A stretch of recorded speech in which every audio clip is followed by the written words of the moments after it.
Kenapa huruf nun mati di dalam Al-Quran ditulis berbeza? Itulah soalan yang kita akan kupas di dalam video kali ini.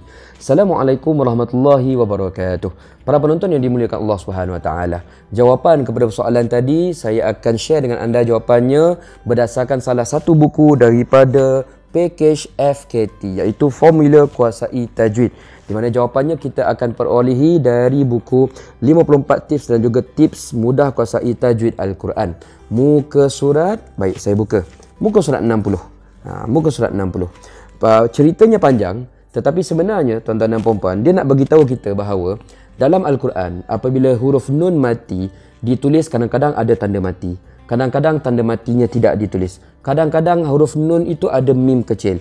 Ia sebenarnya nak bagi tahu kita indirectly bahawa ia merupakan simbol bagi hukum-hukum tajwid tertentu. Apa hukum tajwid tersebut? Jom kita tengok. Dalam buku ini ada dibahaskan secara tuntas dan panjang lebar. Apa katanya? Jika nun mati ditulis, maknanya huruf nun ada tanda mati. Nun, kita tengok sini, ada tanda mati. Ia sebenarnya menceritakan, membawa maksud hukum izhar sedang berlaku. Izhar laki. Itu yang pertama. Yang keduanya, kalau kita baca Quran, kita nampak nunnya tidak ditulis. Tanda matinya tidak ditulis. Nun kosong kita sebut. Sebenarnya nun ini ada tanda mati, tapi sengaja ia dihilangkan. Maksudnya ia tidak ditulis.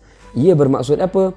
Ia mewakili hukum sama ada idgham ataupun ikhfa. Ini untuk memudahkan kita nak laju camkan hukum tajwid. Manakala satu lagi dikatakan begini. Jika nun matinya itu atas huruf nun ada mim kecil. Atas huruf nun ada mim kecil. Bermaksud apa? Ia membawa kepada hukum yang kita panggil sebagai iklab. Itu maksudnya tuan-tuan dan puan-puan, simbol nun kecil. Kenapa cara penulisannya berbeza? Minta maaf, simbol nun mati di dalam Al-Quran. Mengapa cara penulisannya berbeza di dalam Al-Quran? Kerana ia mewakili tiga bentuk hukum yang saya nyatakan tadi.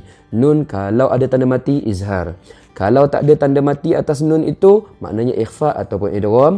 Dan satu lagi, kalau huruf nun itu ada mim kecil, ia membawa maksud hukum iklab. Demikianlah perkongsian kami daripada package FKT Formula Kuasai Tajwid.